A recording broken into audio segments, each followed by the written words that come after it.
أعوذ بالله من الشيطان الرجيم. بسم الله الرحمن الرحيم. وإذا سمعوا ما أنزل إلى الرسول ترى أعينهم تفيض من الدمع مما عرفوا من الحق يقولون ربنا آمنا فاكتبنا مع الشاهدين. وما لنا لا نؤمن بالله وما جاءنا من الحق ونطمع أن يدخلنا ربنا مع القوم الصالحين. فأثابهم الله بما قالوا جنات تجري من تحتها الأنهار خالدين فيها وذلك جزاء المحسنين. والذين كفروا وكذبوا بآياتنا أولئك أصحاب الجحيم. يا أيها الذين آمنوا لا تحرموا طيبات ما أحل الله لكم ولا تعتدوا إن الله لا يحب المعتدين. فكلوا مما رزقكم الله حلالا طيبا واتقوا الله الذي أنتم به مؤمنون. لا يؤاخذكم الله باللغو في أيمانكم ولكن يؤاخذكم بما عقدتم الأيمان. فكفارته إطعام 10 مساكين من أوسط ما تطعمون أهليكم أو كسوتهم أو تحرير رقبة. فمن لم يجد فصيام 3 أيام ذلك كفارة أيمانكم إذا حلفتم واحفظوا أيمانكم كذلك يبين الله لكم آياته لعلكم تشكرون. يا أيها الذين آمنوا إنما الخمر والميسر والأنصاب والأزلام رجس من عمل الشيطان فاجتنبوه لعلكم تفلحون. إنما يريد الشيطان أن يوقع بينكم العداوة والبغضاء في الخمر والميسر ويصدكم عن ذكر الله وعن الصلاة فهل أنتم منتهون. وأطيعوا الله وأطيعوا الرسول واحذروا فإن توليتم فاعلموا أنما على رسولنا البلاغ المبين. ليس على الذين آمنوا وعملوا الصالحات جناح فيما طعموا إذا ما اتقوا وآمنوا وعملوا الصالحات ثم اتقوا وأحسنوا والله يحب المحسنين. يا أيها الذين آمنوا ليبلونكم الله بشيء من الصيد تناله أيديكم ورماحكم ليعلم الله من يخافه بالغيب فمن اعتدى بعد ذلك فله عذاب أليم. يا أيها الذين آمنوا لا تقتلوا الصيد وأنتم حرم ومن قتله منكم متعمدا فجزاء مثل ما قتل من النعم يحكم به ذوى عدل منكم هديا بالغ الكعبة أو كفارة طعام مساكين أو عدل ذلك صياما ليذوق وبال أمره عفى الله عما سلف ومن عاد فينتقم الله منه والله عزيز ذو انتقام. أحل لكم صيد البحر وطعامه متاعا لكم وللسيارة وحرم عليكم صيد البر ما دمتم حرما واتقوا الله الذي إليه تحشرون. جعل الله الكعبة البيت الحرام قياما للناس والشهر الحرام والهدي والقلائد ذلك لتعلموا أن الله يعلم ما في السماوات وما في الأرض وأن الله بكل شيء عليم اعلموا أن الله شديد العقاب وأن الله غفور رحيم ما على الرسول إلا البلاغ والله يعلم ما تبدون وما تكتمون قل لا يستوي الخبيث والطيب ولو أعجبك كثرة الخبيث فاتقوا الله يا أولي الألباب لعلكم تفلحون يا أيها الذين آمنوا لا تسألوا عن أشياء إن تبد لكم تسؤكم وإن تسألوا عنها حين ينزل القرآن تبد لكم عفى الله عنها والله غفور حليم قد سألها قوم من قبلكم ثم أصبحوا بها كافرين ما جعل الله من بحيرة ولا سائبة ولا وصيلة ولا حام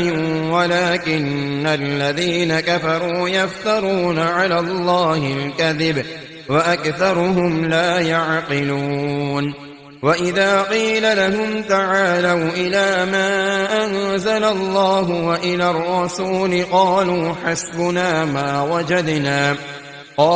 حسبنا ما وجدنا عليه آباءنا أولو كان آباؤهم لا يعلمون شيئا ولا يهتدون يا أيها الذين آمنوا عليكم أنفسكم لا يضركم من ضل إذا اهتديتم إلى الله مرجعكم جميعا فينبئكم بما كنتم تعملون يا أيها الذين آمنوا شهادة بينكم إذا حضر أحدكم الموت حين الوصية اثنان ذوى عدل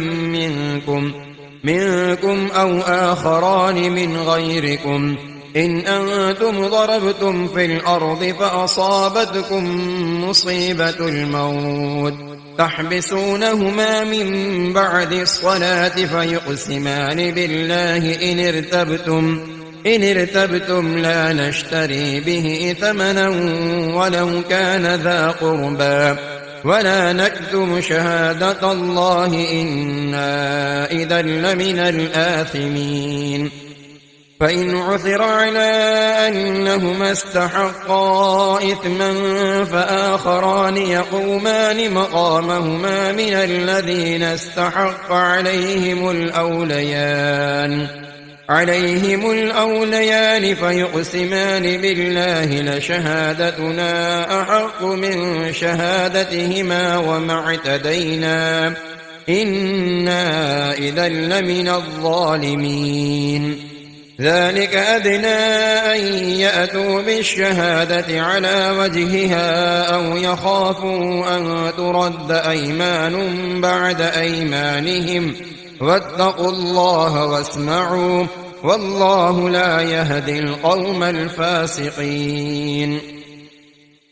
يوم يجمع الله الرسل فيقول ماذا أجبتم قالوا لا علم لنا إنك أنت علام الغيوب إذ قال الله يا عيسى ابن مريم اذكر نعمتي عليك وعلى والدتك إذ أيدتك بروح القدس تكلم الناس في المهد وكهلا وإذ علمتك الكتاب والحكمة والتوراة والإنجيل وإذ تخلق من الطين كهيئة الطير بإذني فتنفخ فيها فتكون طيرا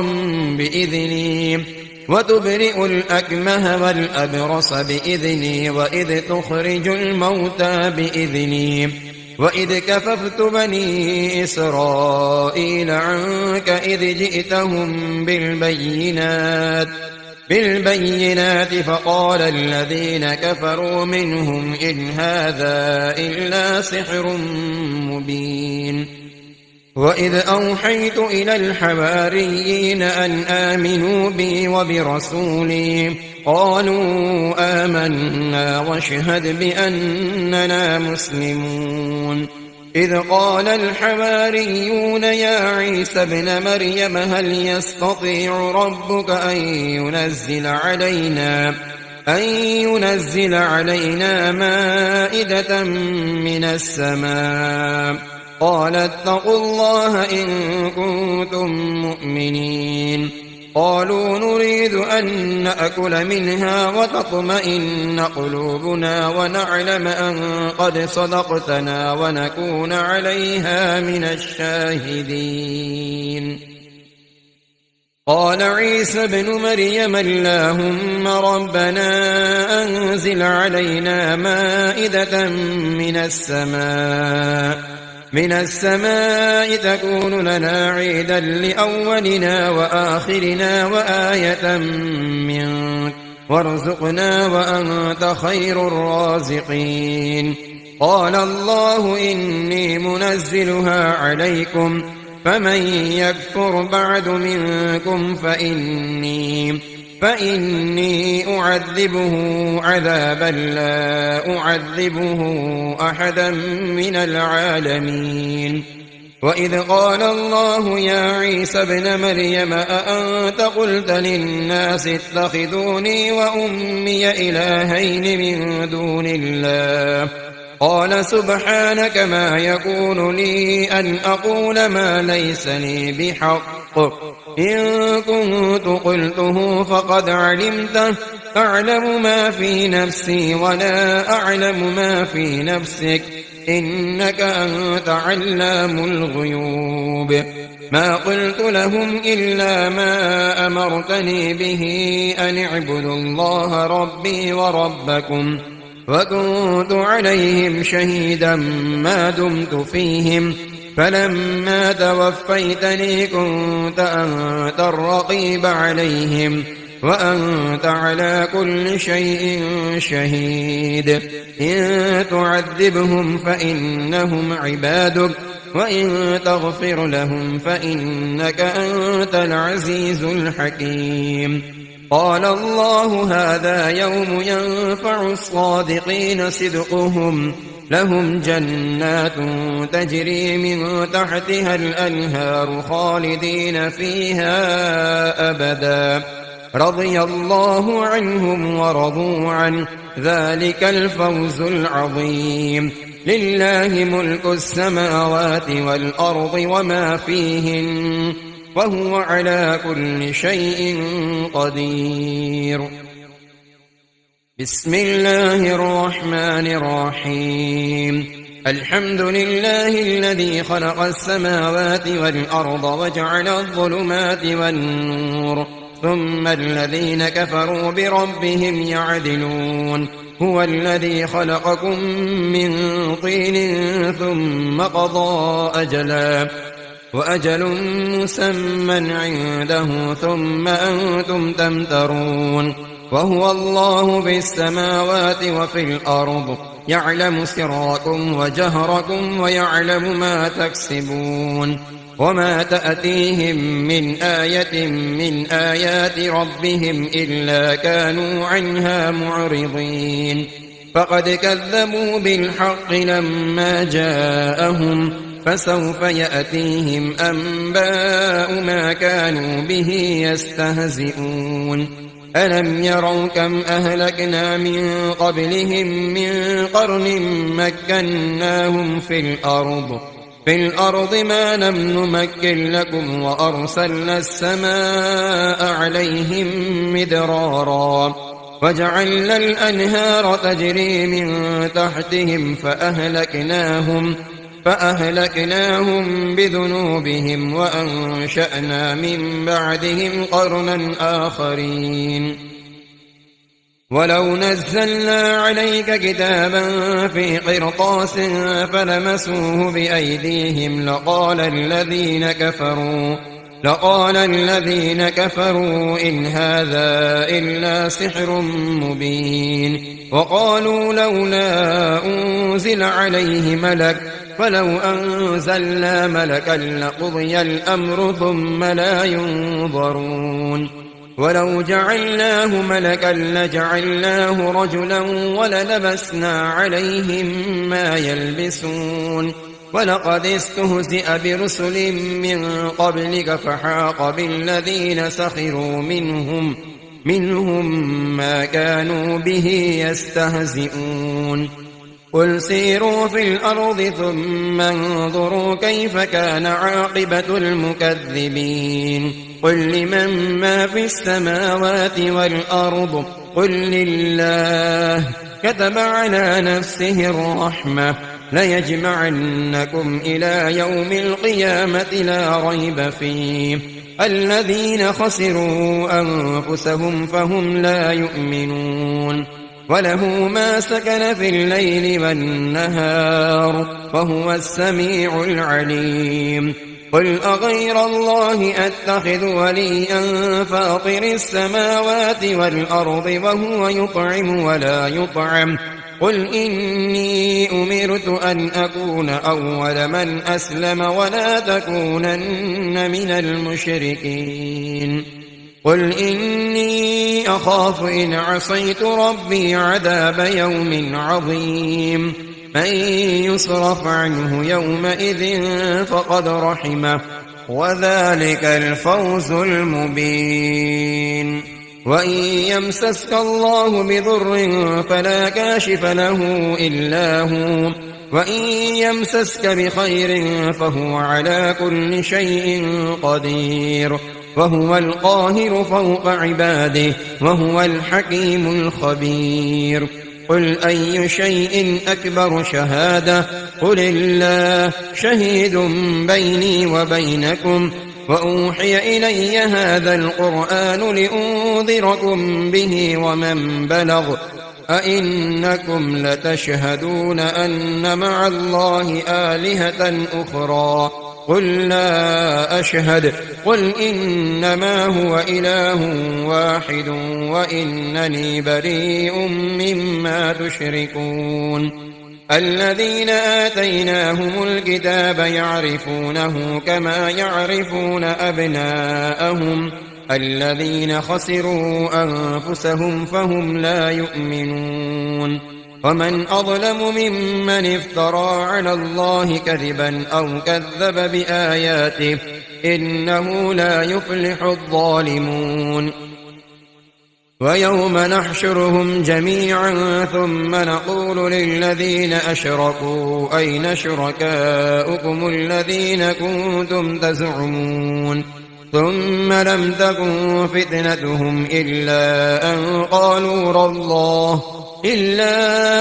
قالوا والله ربنا ما كنا مشركين. انظر كيف كذبوا على أنفسهم وضل عنهم ما كانوا يفترون. ومنهم من يستمع إليك وجعلنا على قلوبهم أكنة أن يفقهوه وفي آذانهم وقرا وإن يروا كل آية لا يؤمنوا بها حتى إذا جاءوك يجادلونك يقول الذين كفروا إن هذا إلا أساطير الأولين. وهم ينهون عنه وينأون عنه وإن يهلكون إلا أنفسهم وما يشعرون. ولو ترى إذ وقفوا على النار فقالوا يا ليتنا نرد ولا نكذب بآيات ربنا ونكون من المؤمنين بل بدا لهم ما كانوا يخفون من قبل ولو ردوا لعادوا لما نهوا عنه وإنهم لكاذبون. وقالوا إن هي إلا حياتنا الدنيا وما نحن بمبعوثين ولو ترى إذ وقفوا على ربهم قال أليس هذا بالحق قالوا بلى وربنا قال فذوقوا العذاب بما كنتم تكفرون قد خسر الذين كذبوا بلقاء الله حتى إذا جاءتهم الساعة بغتة قالوا يا حسرتنا على ما فرطنا فيها وهم يحملون أوزارهم على ظهورهم ألا ساء ما يزرون وما الحياة الدنيا إلا لعب ولهو وللدار الآخرة خير للذين يتقون أفلا تعقلون قد نعلم إنه ليحزنك الذي يقولون فإنهم لا يكذبونك ولكن الظالمين بآيات الله يجحدون ولقد كذبت رسل من قبلك فصبروا على ما كذبوا وأوذوا حتى أتاهم نصرنا ولا مبدل لكلمات الله ولقد جاءك من نبأ المرسلين وإن كان كبر عليك إعراضهم فإن استطعت أن تبتغي نفقا في الأرض أو سلما في السماء فتأتيهم بآية ولو شاء الله لجمعهم على الهدى فلا تكونن من الجاهلين إنما يستجيب الذين يسمعون والموتى يبعثهم الله ثم إليه يرجعون وقالوا لولا نزل عليه آية من ربه قل إن الله قادر على أن ينزل آية ولكن أكثرهم لا يعلمون وما من دابة في الأرض ولا طائر يطير بجناحيه إلا أمثالكم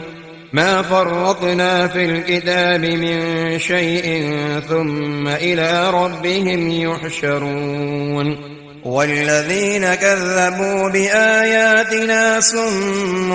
وبكم في الظلمات من يشاء الله يضلله ومن يشاء يجعله على صراط مستقيم قل أرأيتكم إن أتاكم عذاب الله أو أتتكم الساعة أغير الله تدعون إن كنتم صادقين بل إياه تدعون فيكشف ما تدعون إليه إن شاء وتنسون ما تشركون ولقد أرسلنا إلى من قبلك فأخذناهم بالبأساء والضراء لعلهم يتضرعون فلولا إذ جاءهم بأسنا تضرعوا ولكن قست قلوبهم وزين لهم الشيطان ما كانوا يعملون فلما نسوا ما ذكروا به فتحنا عليهم أبواب كل شيء حتى إذا فرحوا بما أوتوا أخذناهم بغتة فإذا هم مبلسون فقطع دابر القوم الذين ظلموا والحمد لله رب العالمين قل أرأيتم إن أخذ الله سمعكم وأبصاركم وختم على قلوبكم من إله غير الله يأتيكم به انظر كيف نصرف الآيات ثم هم يصدفون قل أرأيتكم إن أتاكم عذاب الله بغتة أو جهرة هل يهلك إلا القوم الظالمون وما نرسل المرسلين إلا مبشرين ومنذرين فمن آمن وأصلح فلا خوف عليهم ولا هم يحزنون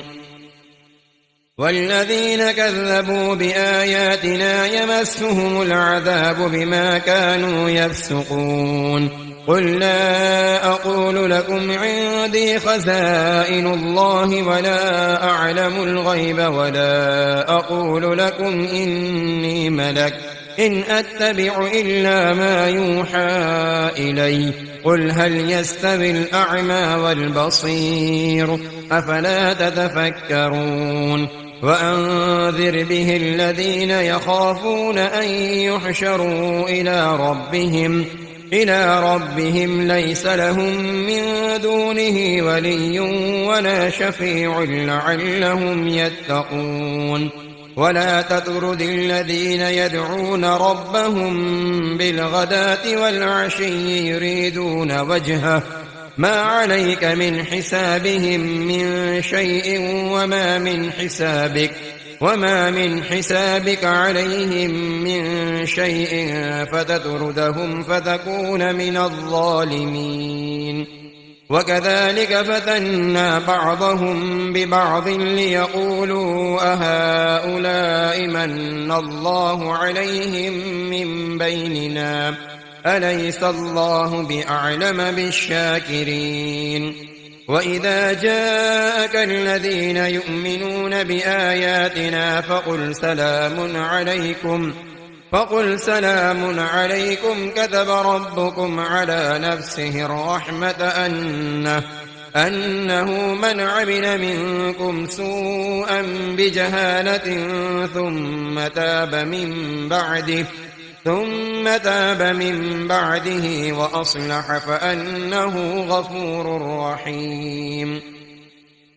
وكذلك نفصل الآيات ولتستبين سبيل المجرمين قل إني نهيت أن أعبد الذين تدعون من دون الله قل لا أتبع أهواءكم قد ضللت إذا وما أنا من المهتدين قل إني على بينة من ربي وكذبتم به ما عندي ما تستعجلون به إن الحكم إلا لله يقص الحق وهو خير الفاصلين قل لو أن عندي ما تستعجلون به لقضي الأمر بيني وبينكم والله أعلم بالظالمين وعنده مفاتح الغيب لا يعلمها إلا هو ويعلم ما في البر والبحر وما تسقط من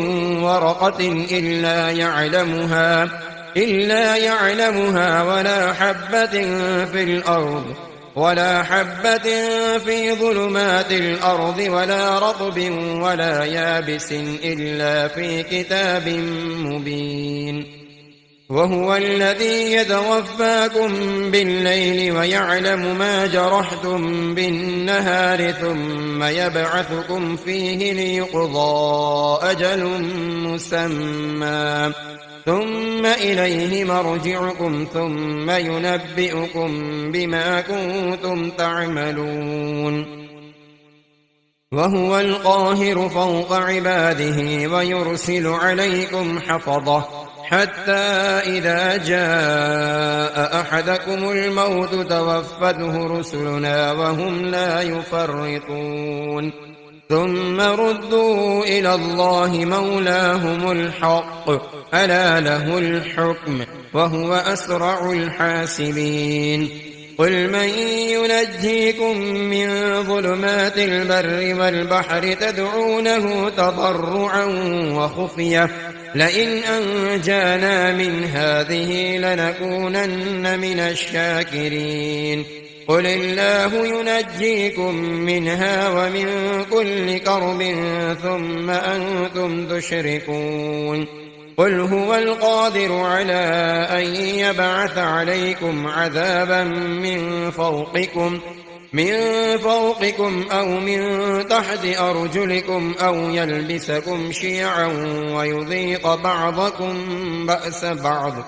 انظر كيف نصرف الآيات لعلهم يفقهون وكذب به قومك وهو الحق قل لست عليكم بوكيل لكل نبأ مستقر وسوف تعلمون وإذا رأيت الذين يخوضون في آياتنا فأعرض عنهم حتى يخوضوا في حديث غيره وإما ينسينك الشيطان فلا تقعد بعد الذكرى مع القوم الظالمين وما على الذين يتقون من حسابهم من شيء ولكن ذكرى لعلهم يتقون وذر الذين اتخذوا دينهم لعبا ولهوا وغرتهم الحياة الدنيا وذكر به أن تبسل نفس بما كسبت ليس لها من دون الله ولي ولا شفيع وإن تعدل كل عدل لا يؤخذ منها أولئك الذين أبسلوا بما كسبوا لهم شراب من حميم وعذاب أليم بما كانوا يكفرون قل أندعو من دون الله ما لا ينفعنا ولا يضرنا ونرد على أعقابنا بعد إذ هدانا الله كالذي استهوته الشياطين في الأرض حيران له أصحاب يدعونه إلى الهدى ائتنا قل إن هدى الله هو الهدى وأمرنا لنسلم لرب العالمين وأن أقيموا الصلاة واتقوه وهو الذي إليه تحشرون وهو الذي خلق السماوات والأرض بالحق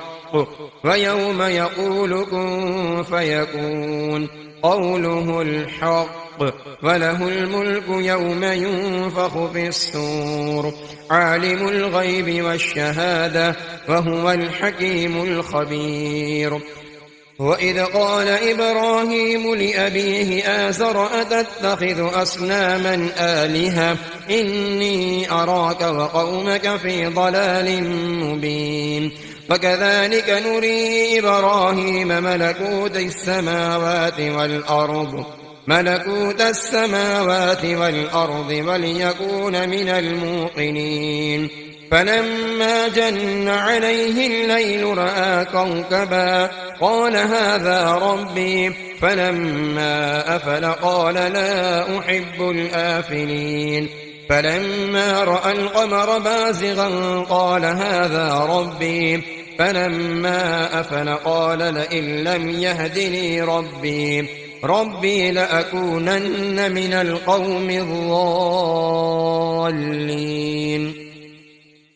فلما رأى الشمس بازغة قال هذا ربي هذا أكبر فلما أفلت قال يا قوم إني بريء مما تشركون إني وجهت وجهي للذي فطر السماوات والأرض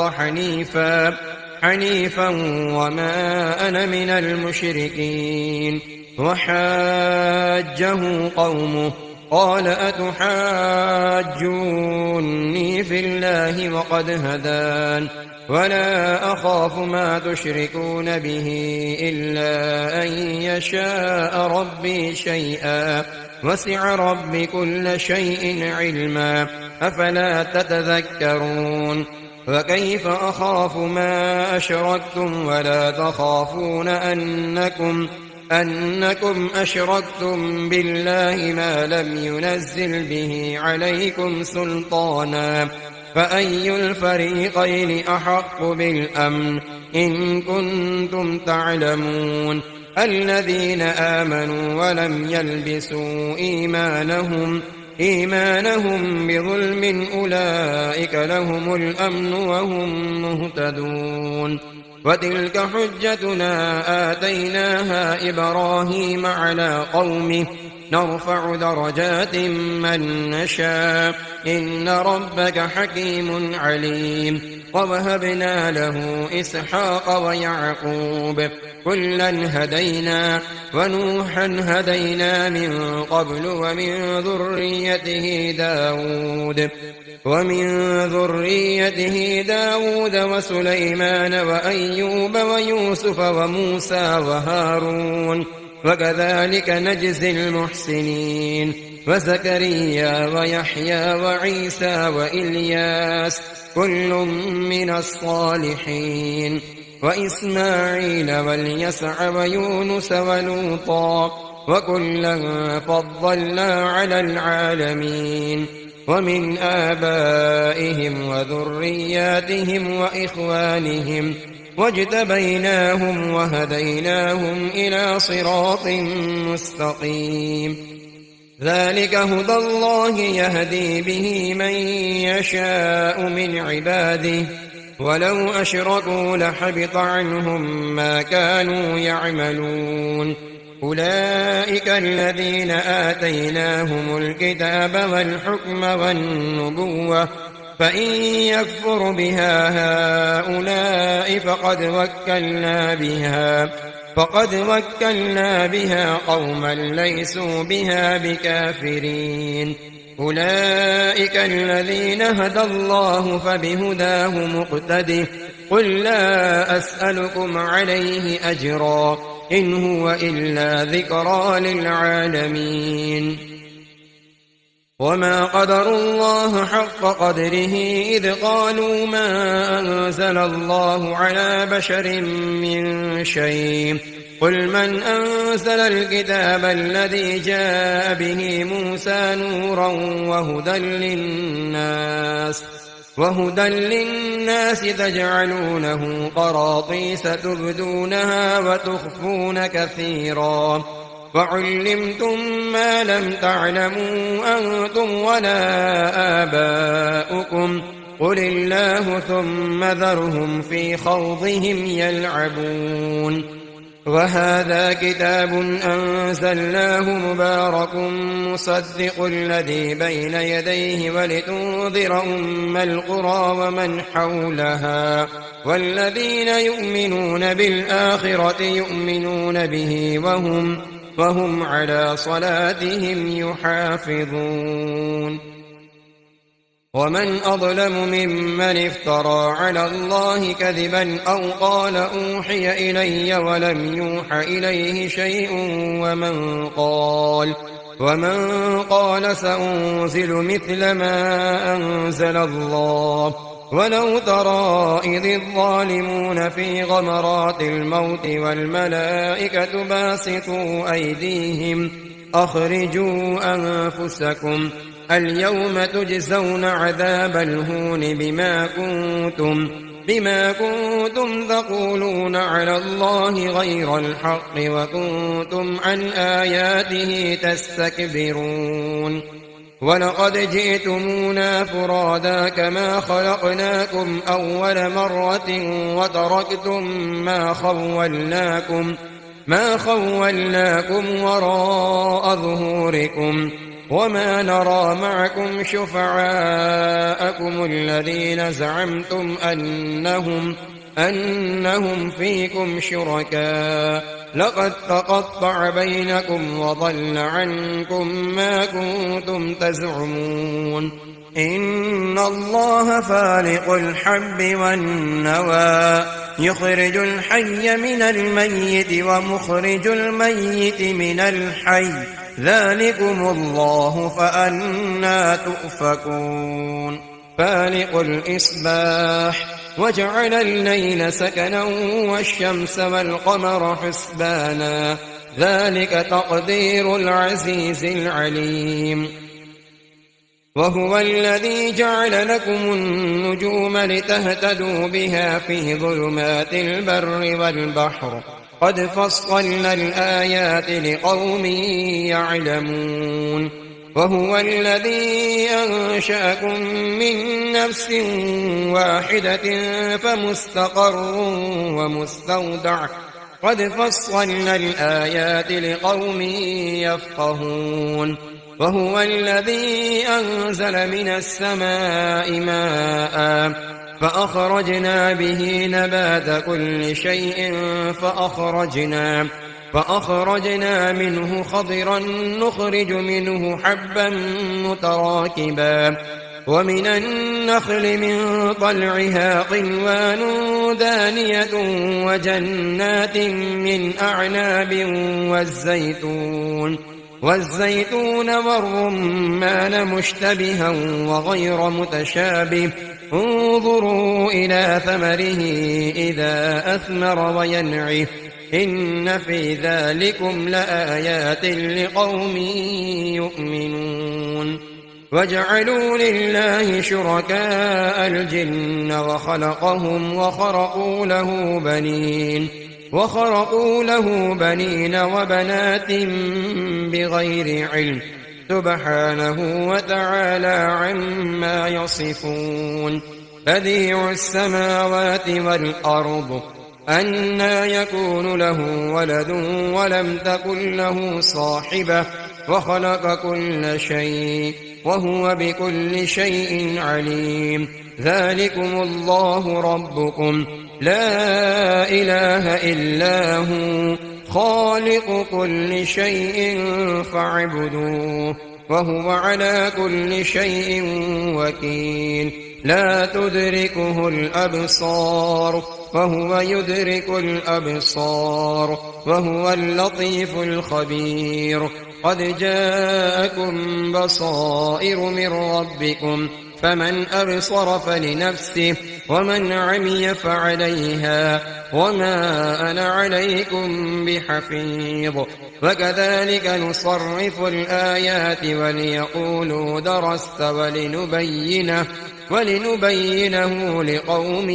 يعلمون اتبع ما أوحي إليك من ربك لا إله إلا هو وأعرض عن المشركين ولو شاء الله ما أشركوا وما جعلناك عليهم حفيظا وما أنت عليهم بوكيل ولا تسبوا الذين يدعون من دون الله فيسبوا الله عدوا بغير علم كذلك زينا لكل أمة عملهم ثم إلى ربهم